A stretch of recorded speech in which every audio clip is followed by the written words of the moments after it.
ಕರ್ನಾಟಕ ರಾಜ್ಯದ ಜನತೆಗೆ ಕೈ ಜೋಡಿಸಿ ಮನವಿ ಮಾಡ್ತಕ್ಕಂಥದ್ದು ಹೈಕೋರ್ಟ್ ಆರ್ಡರ್ ಮಾಡಿದೆ. ಈ ಸರ್ಕಾರ. ಹೈಕೋರ್ಟ್ ಏನು ಆದೇಶ ಮಾಡಿದೆ ಹೇಳಿ? ಹೈಕೋರ್ಟು ಆದೇಶ ಮಾಡೋದಲ್ಲ, ಹೈಕೋರ್ಟ್ ಆದೇಶ ಮಾಡಲ್ಲ. ರಾಜ್ಯ ಸರ್ಕಾರ ತೀರ್ಮಾನ ತೆಗೆದುಕೋಬೇಕು. ರಾಜ್ಯ ಸರ್ಕಾರ ನಡ್ಕೊಂಡಂಥ ರೀತಿ ಏನಿದೆ? ಮೊದಲನೇ ಸಿಂಗಲ್ ಜಡ್ಜ್ ಏನು ಕೊಟ್ಟಿದ್ದಾರೆ, ಜಡ್ಜ್ಮೆಂಟು ಕೊಟ್ಟ ದಿವಸಲೇ ತೀರ್ಮಾನ ಮಾಡಬೇಕಾಗಿತ್ತು. ನಾಡಿನ ಜನತೆಗೆ ಹೇಳ್ತೇನೆ, ಇವತ್ತು ಇಲ್ಲೀಗಲ್ ಆಗಿ ಟೋಲ್ ಕಲೆಕ್ಷನ್ ಆಗ್ತಾಯಿದೆ ಅಂತಕ್ಕಂಥದ್ದು ಕೋರ್ಟ್ನಲ್ಲಿ ಕೊಟ್ಟಿರ್ತಕ್ಕಂಥ ಫೈಂಡಿಂಗ್ಸು.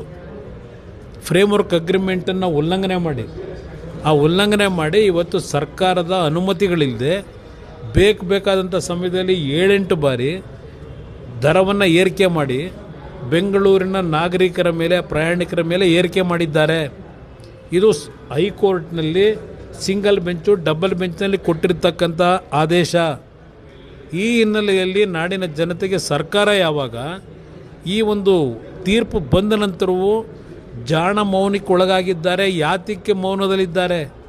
1 ತಿಂಗಳಾಯ್ತಾ ಬಂತು, ಯಾತಕ್ಕೆ ತೀರ್ಮಾನ ಮಾಡಲಿಲ್ಲ? ಅವ್ರಿಗೂ ಇವ್ರಿಗೂ ಸಂಬಂಧ ಏನು?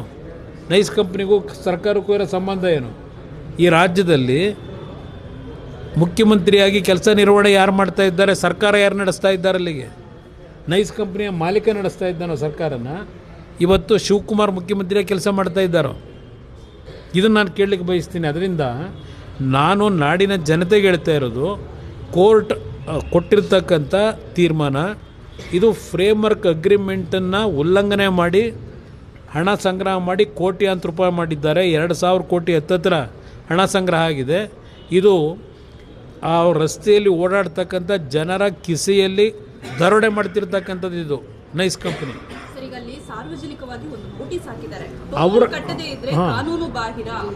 ನಾನು ಹೇಳ್ತೇನೆ, ಅವ್ರು ಏನೇ ನೋಟಿಸ್ ಹಾಕಿರಲಿ, ಸುಪ್ರೀಂ ಕೋರ್ಟ್ನ ಆದೇಶ ಏನಿದೆ ಅದನ್ನು ನೋಟಿಸ್ ಬೋರ್ಡ್ನ ಹಾಕಕ್ಕೆ ಹೇಳಿ. ಸುಪ್ರೀಂ ಈಗ ನಾನು ನಾಡಿನ ಜನತೆಗೆ ಹೇಳ್ತಕ್ಕಂಥದ್ದು, ಸುಪ್ರೀಂ ಕೋರ್ಟ್ ಆದೇಶ ಏನಿದೆ ಆ ಆದೇಶ ತೆರವುಗೊಳಿಸ್ತೇ ಇರೋವರೆಗೆ ನೀವು ಕಟ್ಟಲೇಬೇಡಿ. ಇವತ್ತು ಸರ್ಕಾರ ಜವಾಬ್ದಾರಿ ಇದೆ. ಇವತ್ತು ಸರ್ಕಾರ ಇಮ್ಮಿಡಿಯೇಟಾಗಿ ಇವತ್ತು ಆ ಟೋಲ್ನ ಕಲೆಕ್ಷನ್ ಮಾಡ್ತಿರೋದನ್ನು ನಿಲ್ಲಿಸಬೇಕಾಗಿತ್ತು. 2016 ಇದೇ ಸದನ ಸಮಿತಿಯ ಅಧ್ಯಕ್ಷರಾಗಿ ಜಯಚಂದ್ರ ಅವರು ಕೊಟ್ಟಿರ್ತಕ್ಕಂಥ ವರದಿ 2016, 10 ವರ್ಷ ಆಯಿತು. ಈ ಸರ್ಕಾರಗಳು ಇವತ್ತು ಸಹ ಆ ವರದಿಯನ್ನು ಅನುಷ್ಠಾನಕ್ಕೆ ತರಲಿಲ್ಲ. ಅವತ್ತು ಹೇಳಿದ್ದಾರೆ ತಕ್ಷಣ ನಿಲ್ಲಿಸಬೇಕು ಅಂತ ಹೇಳಿ. ಸದನ ಸಮಿತಿ ಜಯಚಂದ್ರ ಅವರ ಅಧ್ಯಕ್ಷರಲ್ಲಿ ಕೊಟ್ಟಿರ್ತಕ್ಕಂಥ ವರದಿ. ಯಾತಕ್ಕೆ ನೀವು ಟೋಲ್ ಕಲೆಕ್ಷನಿಗೆ ಪರ್ಮಿಷನ್ ಇನ್ನೂ ಕೊಟ್ಟಿದ್ದೀರಿ? ಯಾವ ಆಧಾರದ ಮೇಲೆ ಕೊಟ್ಟಿದ್ದೀರಿ? ಅದು ಅಕ್ರಮವಾಗಿ ಅವನು ದುಡ್ಡು ಕಲೆಕ್ಟ್ ಮಾಡ್ತಾ ಇದ್ದಾನೋ ಆ ಕಂಪ್ನಿಯವನು, ಇಲ್ಲ ಇವತ್ತು ಲೀಗಲಾಗಿ ಮಾಡ್ತಾ ಇದ್ದಾನೋ, ಸಕ್ರಮವಾಗಿ ಮಾಡ್ತಾ ಇದ್ದಾನೋ? ಅದಕ್ಕೆ ನಾಡಿನ ಜನತೆಗೆ ಯಾರೂ ಹೆದರಬೇಕಾಗಿಲ್ಲ. ಯಾವುದೇ ರೀತಿಯಲ್ಲಿ ಇವತ್ತು ಆ ಟೋಲ್ ಕಲೆಕ್ಷನ್ ಮಾಡ್ತಕ್ಕಂಥದ್ದಕ್ಕೆ ಇವತ್ತು ಫ್ರೇಮ್ವರ್ಕ್ ಅಗ್ರಿಮೆಂಟ್ನ ಏನು ಜಾರಿಗೆ ತರಲಿಲ್ಲ. ಸರ್ಕಾರದ ಅಧಿಕಾರಿ ಪ್ರಿನ್ಸಿಪಲ್ ಸೆಕ್ರೆಟರಿ ಕೋರ್ಟ್ ಮುಂದೆ ಹೇಳ್ತಾರೆ 111 ಕಿಲೋಮೀಟ್ರಿಗೆ ಇವತ್ತು ಕೇವಲ 5 ಕಿಲೋಮೀಟ್ರ್ ರಸ್ತೆ ಕೆಲಸ ಮಾಡಿದ್ದಾನೆ ಅಂತ ಹೇಳಿ. ಫ್ರೇಮ್ವರ್ಕ್ ಅಗ್ರಿಮೆಂಟ್ನಲ್ಲಿರೋದು 111 ಕಿಲೋಮೀಟ್ರ್ ರಸ್ತೆ ಮಾಡಿ 5 ಟೌನ್ಶಿಪ್ಗಳ ರಚನೆ ಆಗೋವರೆಗೆ ದುಡ್ಡು ಕಲೆಕ್ಟ್ ಮಾಡೋಂಗಿಲ್ಲ. ಟೋಲ್ನ ಇಲ್ಲಿವರೆಗೂ ಮಾಡಿರೋದೇ ಕಾನೂನು ಬಾಹಿರ. ಆ ಹಿನ್ನೆಲೆಯಲ್ಲಿ ಅವ್ರು ಏನು ನೋಟಿಸ್ ಬೋರ್ಡ್ ಹಾಕೊಂಡಿದ್ದಾರೆ, ನಾವೇನಾದರೂ ದುಡ್ಡು ಕಟ್ತಾ ಇದ್ದರೆ ಕಾನೂನು ಕ್ರಮ ತೆಗೆದುಕೊತೀವಿ ಅಂತ ಹೇಳಿ ಜನತೆ ಇವತ್ತು ಹೆದರಬೇಕಾಗಿಲ್ಲ. ಈಗಲೂ ಸಹ ಹೇಳ್ತೇನೆ, ಈ ಸರ್ಕಾರ ಅವ್ರ ಜೊತೆ ಏನು ಶಾಮೀಲಾಗಿದ್ದಾರೆ, ಸರ್ಕಾರದ ಜವಾಬ್ದಾರಿ ನಿರ್ವಹಣೆ ಮಾಡ್ತಕ್ಕಂಥದ್ರಲ್ಲಿ ಈ ಸರ್ಕಾರ ಜವಾಬ್ದಾರಿ ನಿರ್ವಹಣೆ ಮಾಡ್ತಾ ಇಲ್ಲ. ಆ ಹಿನ್ನೆಲೆಯಲ್ಲಿ ನಾಡಿನ ಜನತೆ ಆ ರಸ್ತೆಯಲ್ಲಿ ಓಡಾಡ್ತಕ್ಕಂಥವರು ನೀವು ಕಾನೂನನ್ನು ಕೈಗೆತ್ಕೋಬೇಕು ಅಂತಕ್ಕಂಥದ್ದನ್ನು ಮನವಿ ಮಾಡಿ. ಯಾವ FIR ಮಾಡಿದ್ರೂ ಹೆದರಬೇಕಾಗಿಲ್ಲ. ಯಾರು ಜನರಿಗಿಂತ ಆ ಕಂಪ್ನಿ ದೊಡ್ಡದಲ್ಲ, ಜನರಿಗಿಂತ ಸರ್ಕಾರ ದೊಡ್ಡದಲ್ಲ. ಇವತ್ತು ಪೊಲೀಸ್ ಇಲಾಖೆ ಇರೋದು ಕಾನೂನು ಬಾಹಿರ ಚಟುವಟಿಕೆ ನಡೆಸ್ತಕ್ಕಂಥದ್ದು ನಿಲ್ಲಿಸಬೇಕು.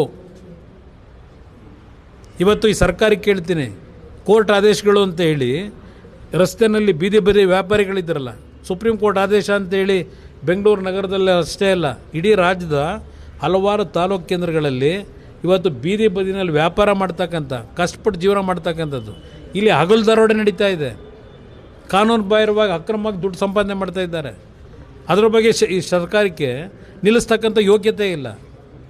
ಆ ಬಡವರು 2 ಹೊತ್ತು ಊಟಕ್ಕೆ ಕಷ್ಟಪಟ್ಟು ಸಂಪಾದನೆ ಮಾಡೋರನ್ನ ಖಾಲಿ ಮಾಡಿಸ್ತೀರಿ.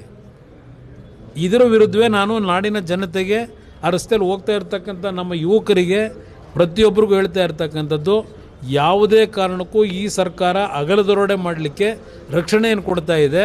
ಇದರ ವಿರುದ್ಧ ಧ್ವನಿ ಎತ್ತಬೇಕು ಅಂತಕ್ಕಂಥದ್ದನ್ನು ನಾಡಿನ ಜನತೆಗೆ ಹೇಳ್ತಾ ಇದ್ದೇನೆ. ತಾವೊಂದು ಪತ್ರನೂ ಬರೆದಿದ್ರಿ ಸರ್, ಅಲ್ಲ ಪತ್ರ ಬರೆದಿದ್ರಿ, ಅದಕ್ಕೇನಾದರೂ ಉತ್ತರ ಪತ್ರ ಬರೆದಿದ್ದಕ್ಕೆ ಇವತ್ತಿನವರೆಗೂ ಈ ಸರ್ಕಾರದಿಂದ ಉತ್ತರ ಇಲ್ಲ. ಇವತ್ತು ನಮ್ಮ ಹೈಕೋರ್ಟ್ನ ಸಿಂಗಲ್ ಬೆಂಚು ಡಬಲ್ ಬೆಂಚ್ನ ಆದೇಶದ ಹಿನ್ನೆಲೆಯಲ್ಲಿ ಆ ತೀರ್ಪೇನಿದೆ, ಅವರೇನು ಫೈಂಡಿಂಗ್ ಕೊಟ್ಟಿದ್ದಾರೆ ಅದರ ವಿಷಯವನ್ನು ಜಾರಿಗೆ ತರಲಿಕ್ಕೆ ಮುಖ್ಯಮಂತ್ರಿಗೇನು ಪತ್ರ ಬರೆದಿದ್ದೇನೆ. ಈ ಕ್ಷಣದವರೆಗೆ ನನಗೆ ಯಾವುದೇ ರೀತಿ ರಿಪ್ಲೈ ಬಂದಿಲ್ಲ.